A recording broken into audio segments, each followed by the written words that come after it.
est à l'orage.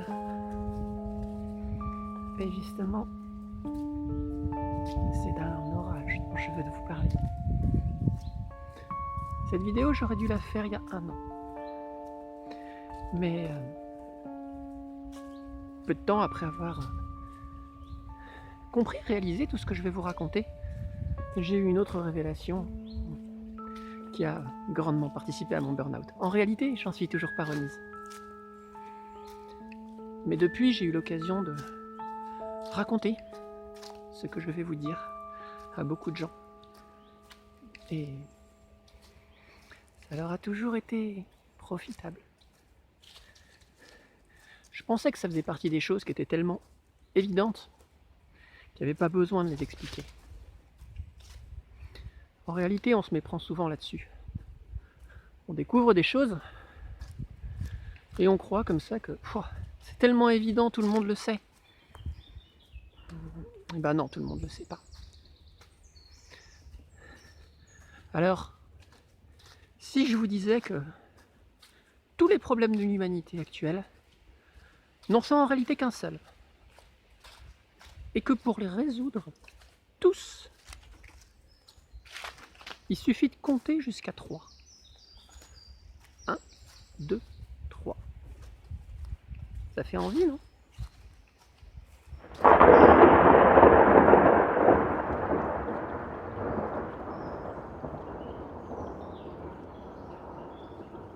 Je suis mise à l'abri. Le temps n'est pas très encourageant.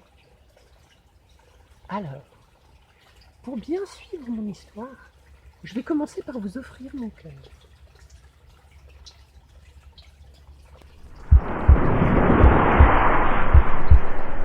J'aime beaucoup cette représentation de l'humanité. D'abord parce que c'est un cœur, et que les cœurs, c'est bien. Ensuite, parce qu'elle permet de rendre compte de toute la diversité, tout en respectant la polarité homme-femme.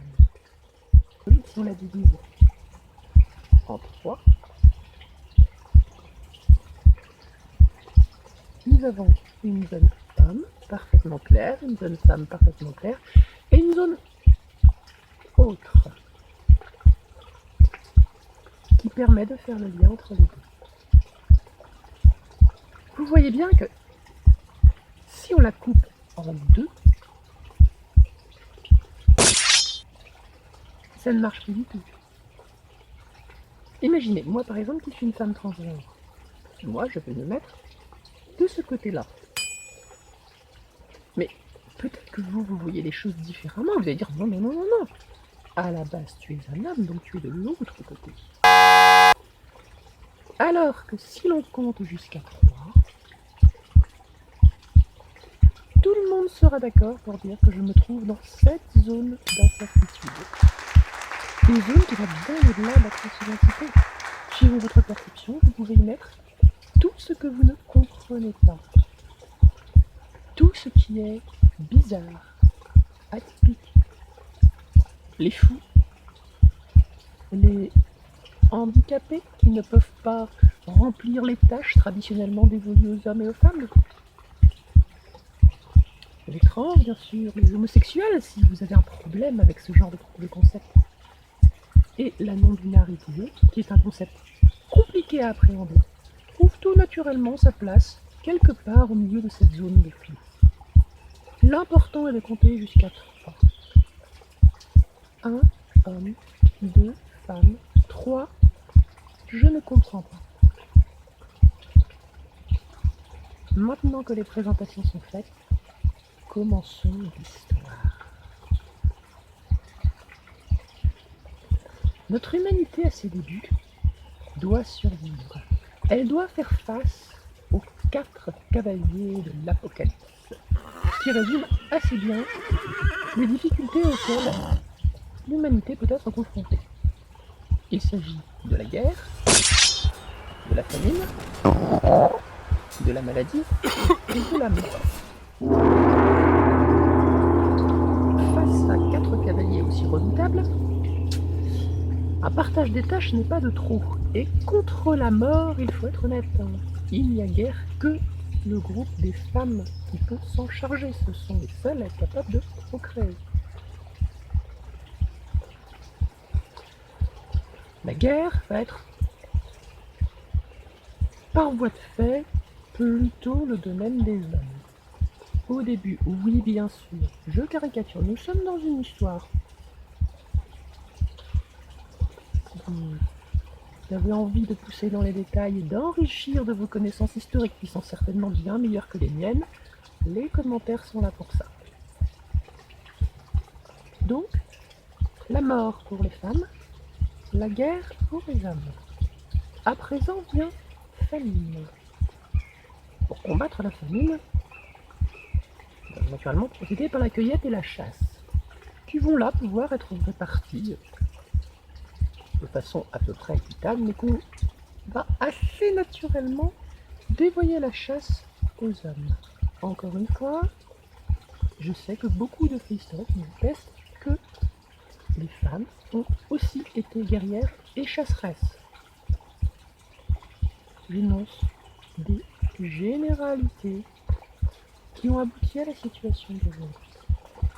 Nous arrivons maintenant au 4e cavalier, la maladie, qui va être beaucoup plus sournois que les autres. Bien sûr, une partie de la maladie va pouvoir être résolue grâce à des questions d'hygiène, de bonne gestion de la vie, qui vont être traditionnellement le domaine des femmes. Mais nous nous plaçons à une époque éloignée, où la médecine n'est pas encore au point. Or, la maladie frappe de façon incompréhensible. Comment s'en protéger? Et de la même façon, la chasse et la cueillette sont soumises aux aléas de la météo, de la présence du gibier, beaucoup de choses qui peuvent faire qu'à un moment donné, l'humanité est en danger de mort. Et c'est là qu'apparaît le 5e cavalier de l'Apocalypse. On se garde bien de nommer. Je parle de la peur. Car la peur. Mais la maladie, la famine et la peur se combattent grâce à la magie. Que ce soit bien clair, je ne vous demande pas du tout de croire à la magie, à la sorcellerie. Oui, bien sûr, je suis sorcière. Mais je ne suis pas en train de vous vendre les mérites de la sorcellerie. Ici, je veux juste vous dire que dans ce cadre, la tribu qui bénéficie d'un sorcier va avoir plus de chances de survivre que celle qui n'en a pas. Imaginez que le gibier vient à manquer, que la météo est catastrophique, que tous les fruits, baies et autres sont absents, la famine menace. Face à cela, il n'y a aucune défense possible. Mais dans un cas, nous avons un sorcier. Et le sorcier, dont je ne vous demande pas une seconde de croire en la puissance de ses vrais pouvoirs, a dit, écoutez, je vais faire un sortilège magique. Je vais peindre une fresque magique qui fera venir le gibier à nous. Il me faudra 2 semaines pour la réaliser. Ces 2 semaines s'écoulent. Dans notre tribu qui n'a pas de sorciers, la faim est de plus en plus violente, la peur de plus en plus terrifiante, la maladie profite de cette faiblesse. La situation devient vite catastrophique, les gens paniquent, cèdent à la peur, terrassent sous la maladie, sous la malnutrition. Et inexorablement, la tribu meurt de faim, de maladie et de peur. Mais notre tribu, avec un sorcier, elle sait, car elle a confiance en son sorcier, qu'elle va survivre grâce à la peinture du sorcier. Les 2 semaines s'écoulent, très très difficiles, mais grâce à leur foi en la magie, ils survivent, ils tiennent bon. Au bout de ces 2 semaines, le gibier revient. Bien entendu, votre n'y est pour rien. Mais, grâce à cette opération magique, le sorcier a permis à sa tribu de vivre 2 semaines de plus sans sombrer dans la panique. C'est donc un rôle tout particulier qui est dévolu à cette 3e catégorie, celle qu'on ne comprend pas.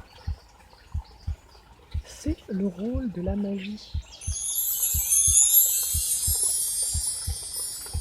Ici, nous avons donc une humanité solide.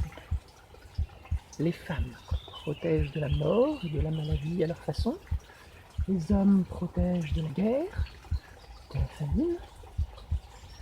Et les sorciers et sorcières protègent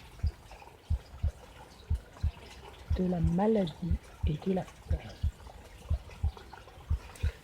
Les choses malheureusement vont devenir légèrement plus compliquées quand notre tribu va s'agrandir. À ce moment-là, les rôles deviennent plus flous. Et surtout, il faut prendre des décisions collectives. Alors, la logique, bien sûr, ce serait de dire, voilà, nous avons 3 grandes catégories, choisissons des représentants de ces catégories, ils vont discuter entre eux autour d'une table ronde, par exemple, et comme ça, ils prendront les bonnes décisions. C'est bien. Enfin, moi, c'est ce que je ferais, évidemment. Hein. Mais il y a un gros problème. Et le gros problème, c'est le groupe des hommes. Voilà. Les femmes comprennent parfaitement qu'elles ne gèrent pas la partie guerrière et chasseresse dédiée aux hommes. Ou alors, elles viennent en faire partie. Mais de leur vision matriarcale, elles voient très bien qu'elles ne sont pas compétentes pour le reste. Les sorciers, du reste, sont les plus conscients du lot, car eux sont à un niveau, justement, de connaissance supérieure. Ils doivent tout le temps en savoir plus que les autres pour être tout simplement crédibles. Mais les hommes, eux, doivent prendre tout le temps des décisions à très court terme, des décisions de vie ou de mort. Leur pensée est faite pour prendre des décisions rapides et efficaces. Étant confrontés à des problématiques de guerre, des problématiques de survie immédiate, assez naturellement, ils ont besoin que quelqu'un commande, prenne des décisions à la place des autres pour éviter des discussions longues. Ils n'aiment pas les discussions longues parce qu'elles sont dangereuses. Peut-être voyez-vous où je veux en venir. Le groupe des hommes ne peut pas supporter de partager la décision avec les 2 autres. Il peut admettre qu'il leur donne des conseils, bien sûr, il n'est pas stupide. Mais il est pressé. Il a mieux à faire, selon lui, que de perdre son temps en discussion stérile. C'est donc naturellement lui qui aura le dernier mot. Bienvenue dans le patriarcat. Oui, j'ai dit un gros mot. Mais ce patriarcat-là n'est pas mal. Il assure les fonctions vitales du groupe, il le protège des différents dangers et les décisions urgentes sont prises. A priori, il est très bien et on peut comprendre que ce système se soit imposé dans beaucoup de pays de par le monde. C'est un bon système. Mais se pose toujours le même problème du groupe des hommes. qu'il serait beaucoup plus pertinent d'appeler le groupe des guerriers, puisqu'il n'est pas exclusivement composé d'hommes. Il est composé de femmes, même de personnes atypiques qui se retrouvent dans l'activité guerrière et chasseresse. Toutes ces personnes qui se retrouvent dans ce groupe social, le tonnerre commence à gronder. Toutes ces personnes ont besoin que quelqu'un commande, que quelqu'un prenne des décisions rapides et efficaces.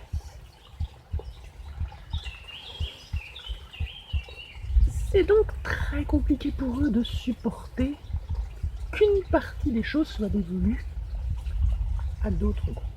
Et tout particulièrement le groupe des sorciers et sorcières, qui sont par nature incompréhensibles. Les guerriers et guerrières ont besoin de comprendre. Ils ont besoin d'analyser, de comprendre au mieux à quoi ils ont affaire pour le combattre de la façon la plus efficace. Or, les sorciers, au contraire, cultivent le mystère. Ils en ont besoin. C'est insoutenable pour le groupe des guerriers, qui va donc très vite remplacer la magie et la sorcellerie par une activité spirituelle sérieuse, hiérarchisée, organisée et figée. La religion.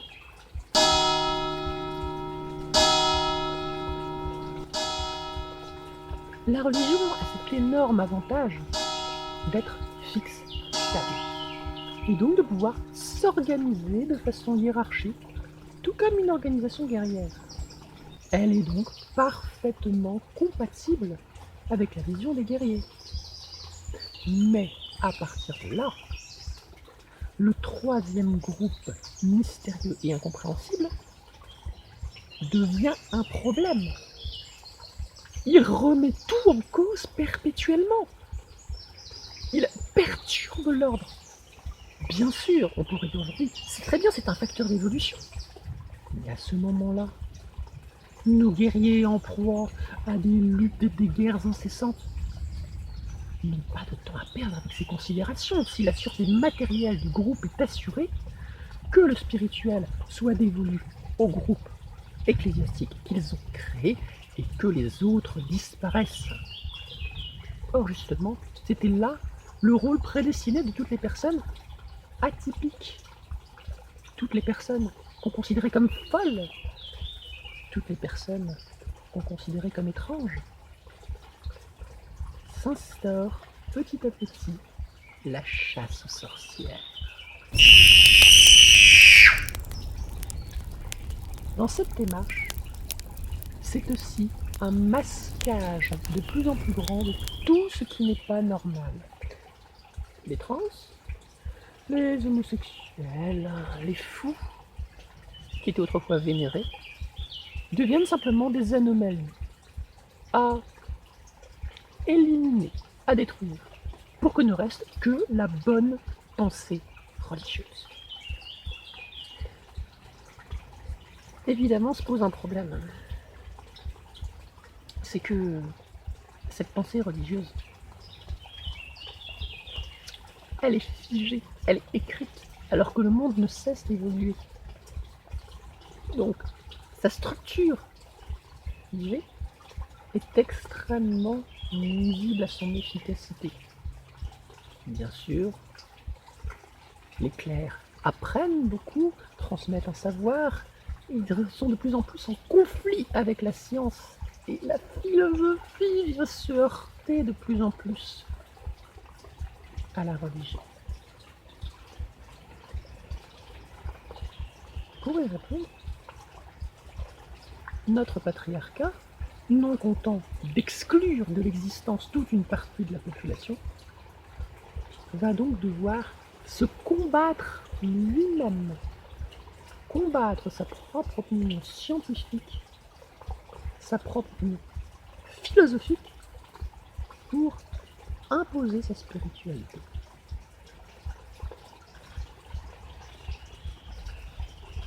Autrement dit, le patriarcat retourne la peur et la guerre contre lui-même.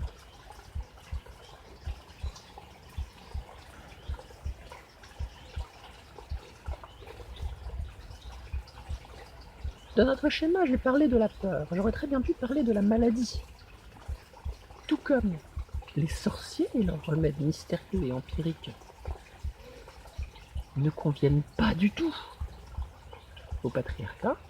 Le patriarcat va petit à petit remplacer ce système foisonnant, mais pas si efficace, en tout cas pas assez à son goût,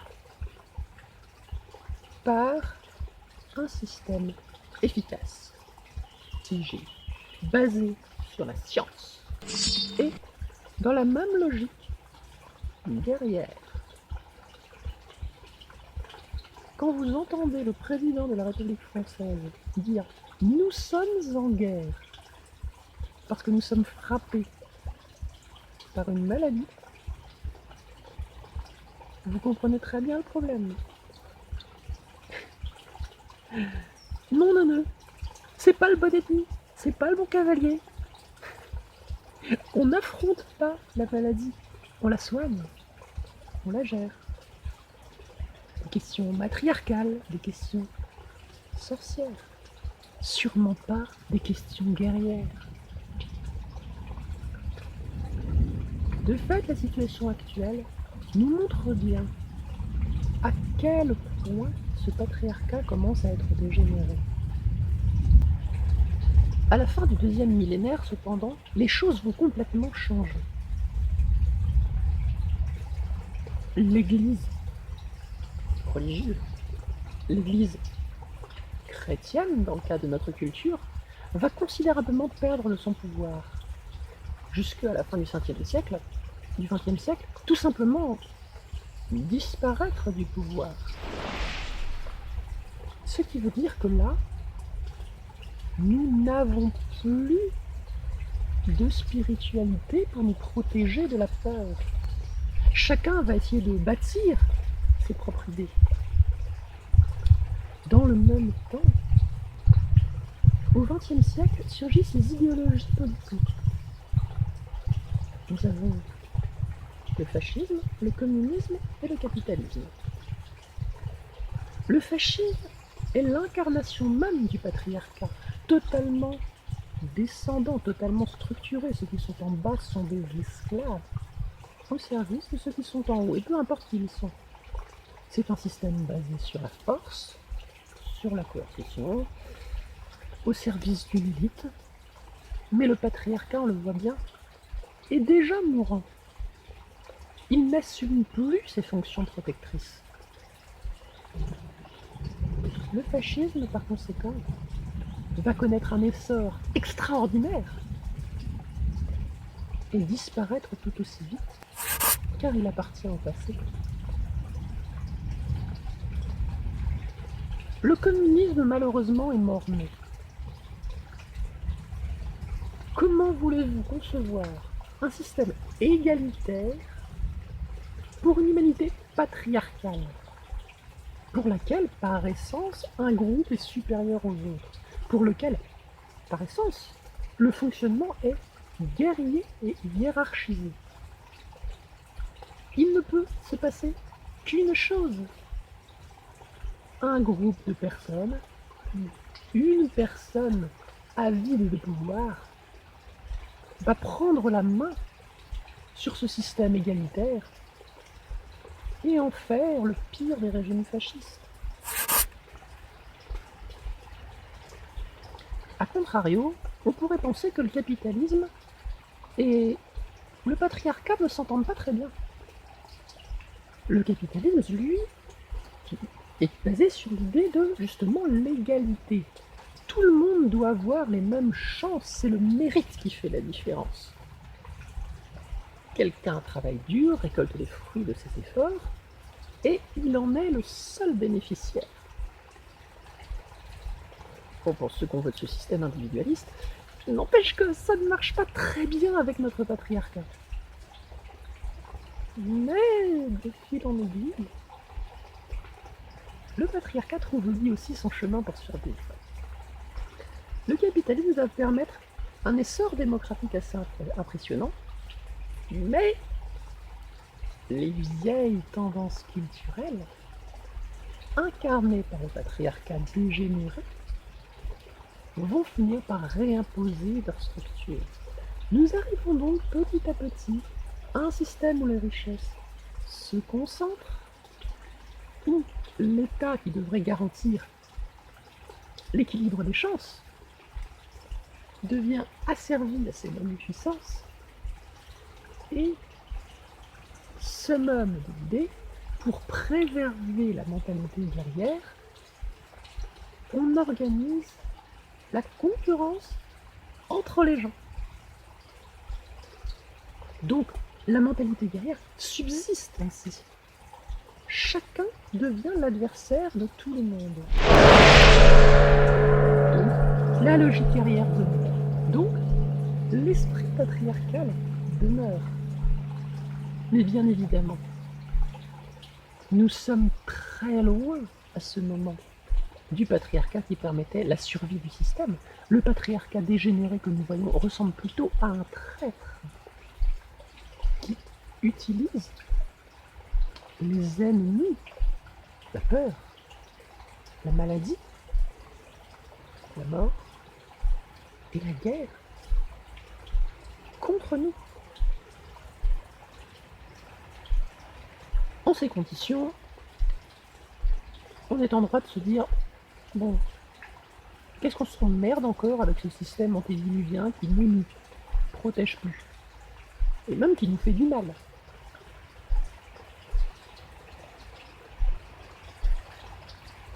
Je dirais que la pluie est là cette fois-ci. Bien entendu, le patriarcat n'en finit plus de dégénérer dans ces conditions. De par la suprématie des guerriers, représentés majoritairement par les hommes, il instaure la domination de l'homme sur la femme et efface totalement l'existence des autres. Mais alors, pourquoi est-il encore en place ?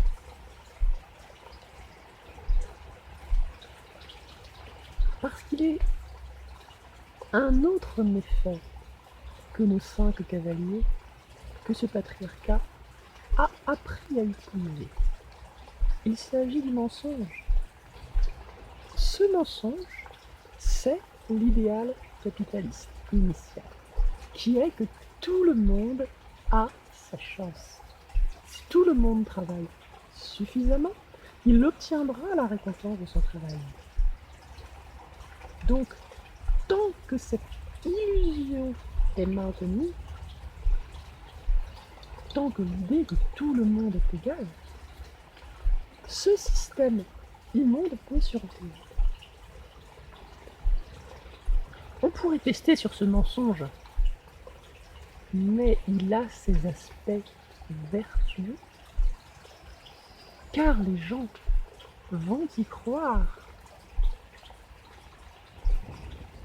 Croire que tout le monde peut être accepté s'il répond aux exigences de la société, alors quel qu'il soit,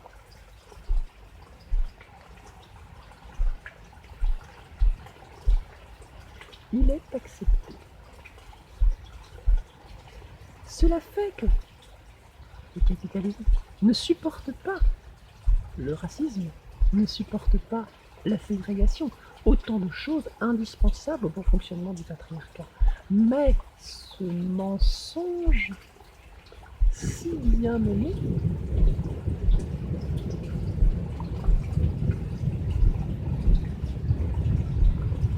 ça donne bien à présent.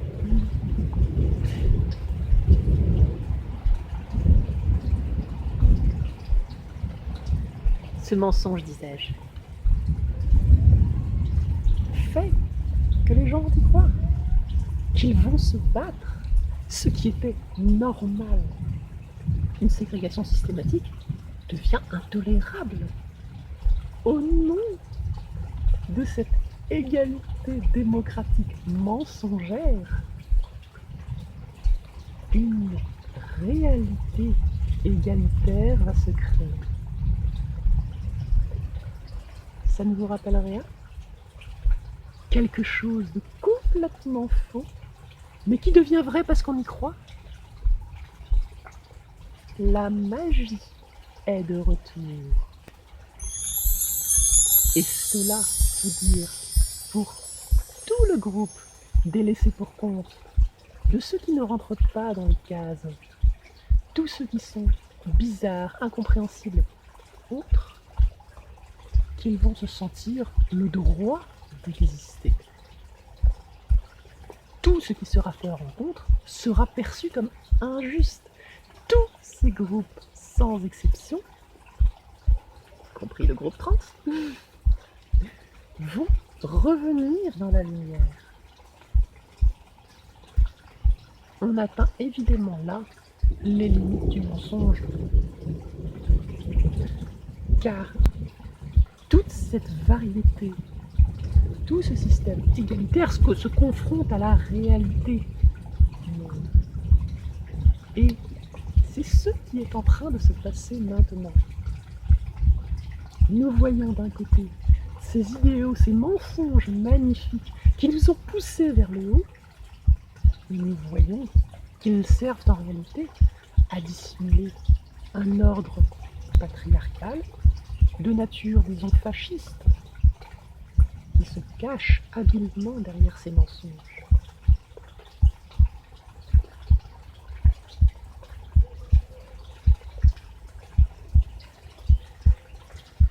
Grâce aux idéaux de liberté, l'humanité est petit à petit en train de retrouver son intégrité.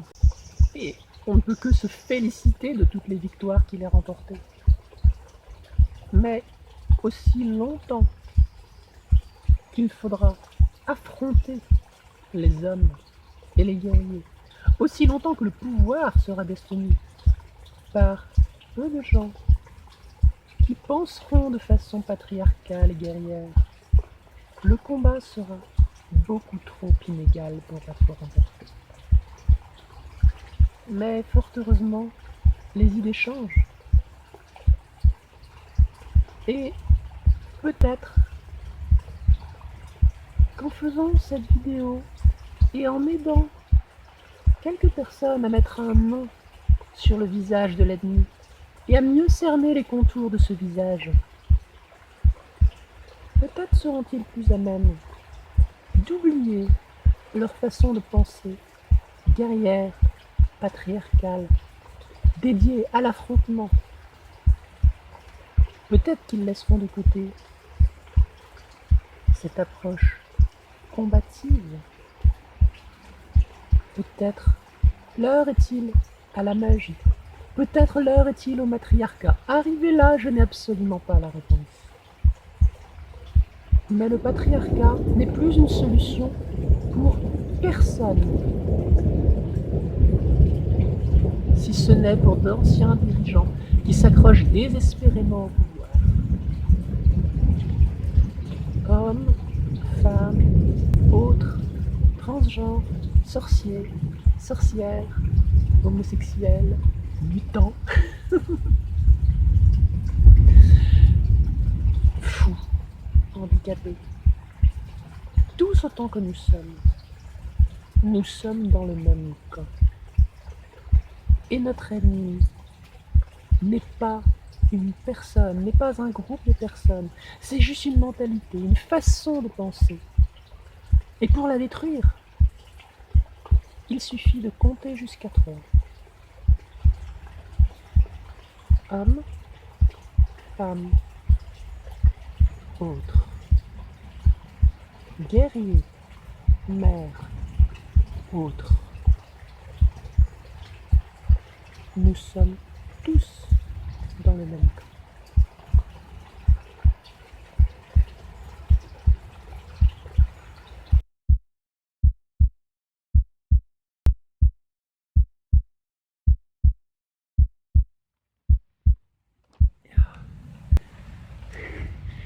Je vais vite rentrer à la cabane parce que ça commence à tomber vraiment. Je sais que la vidéo sera pas à la hauteur de ce que j'aurais voulu faire. Je sais que en disant compter jusqu'à 3, je vous donne pas vraiment la réponse. Mais il faut savoir que cette réponse, il y a urgence de la trouver. Parce que dans la lutte contre les cavaliers, le seul cavalier que le patriarcat s'est pas approprié, c'est celui contre la mort, parce qu'il n'en est pas capable. Il ne peut pas se passer des femmes. Et c'est pour ça qu'il a besoin de la dualité. Qu'on continue à penser qu'il y a les hommes qui font tout ce qui est important d'un côté, et les femmes qui pondent. Mais, ils sont en train de s'affranchir de ça. On est en train de progresser suffisamment scientifiquement pour que dans un avenir pas si lointain, les femmes soient plus obligées d'assumer le rôle de lutte contre la mort. De prime abord, c'est vachement bien d'un point de vue féministe. Ça, on dit, voilà, les femmes sont pas que des machines à pondre. Et ouais, c'est bien. Sauf que si on est toujours dans une mentalité patriarcale là-dedans, il se passera la même chose pour les femmes que ce qui s'est passé pour les trans, pour les fous, pour tous les autres qui ne tenaient pas en place. Ça peut paraître complètement fou, mais les hommes, s'ils n'ont pas besoin, quand je dis des hommes, je dis les guerriers, s'ils n'ont pas besoin des femmes dans la lutte contre la mort, ils préféreront s'en passer. Parce que les femmes sont pas pratiques, parce que les femmes pensent pas pareil. Tous les jours, on voit des blagues misogynes qui passent, des commentaires misogynes. C'est marrant, on peut les prendre avec le sourire. Parce qu'on sait que la réalité, c'est que on peut pas se passer des femmes. Mais si c'était plus le cas, et bientôt ce sera plus le cas. On est en train de vivre un très grand moment où tout bascule. Je veux que je me dépêche. Et il faut absolument que notre mentalité bascule aussi. On ne peut pas gérer ce qui arrive devant nous avec une pensée aussi dépassée. On a absolument besoin de clairvoyance. On a absolument besoin de patience. On a absolument besoin d'ouverture d'esprit. Et on a besoin d'égalité. C'est un effort considérable que tout le monde doit faire. Et je dis considérable pour tout le monde. Ça a été très difficile pour moi et ça le sera difficile pour chaque personne. Mais ça a eu lieu. Et tous les gens à qui j'en ai parlé, ça leur a apporté quelque chose. Ça les a aidés aussi. Alors l'espoir, il est là. J'ai pas l'habitude de le dire, parce que je préfère garder l'ambiance mystérieuse de mes vidéos, mais pour une fois, je vais vous demander de la partager. Je vais vous demander de commenter. Je vais vous demander de dire tout ce que vous pouvez avoir à dire sur le sujet. Parce que contrairement à ce que je pensais, cette histoire n'est pas évidente. J'ai toujours l'impression d'avoir une longueur de retard. Cette fois-ci, je crois que j'ai eu une petite longueur d'avance. Et c'est pas une bonne chose. Il faut pas que je sois en avance. Personne ne doit être en avance. Il faut qu'on puisse parler sur une base de 3. Il faut qu'on puisse discuter d'avenir, et plus de façon binaire, et plus de façon guerrière. Je commence à sérieusement me répéter, alors je vais arrêter. J'espère que j'aurai réussi à faire quelque chose de correct, malgré mon état mental et les circonstances. Oh la vache. Vous soyez guerrier, guerrière, mère, transgenre, folle, n'importe quoi. Oubliez jamais, c'est juste une idéologie qui s'oppose à nous. On est tous dans le même camp, absolument tous.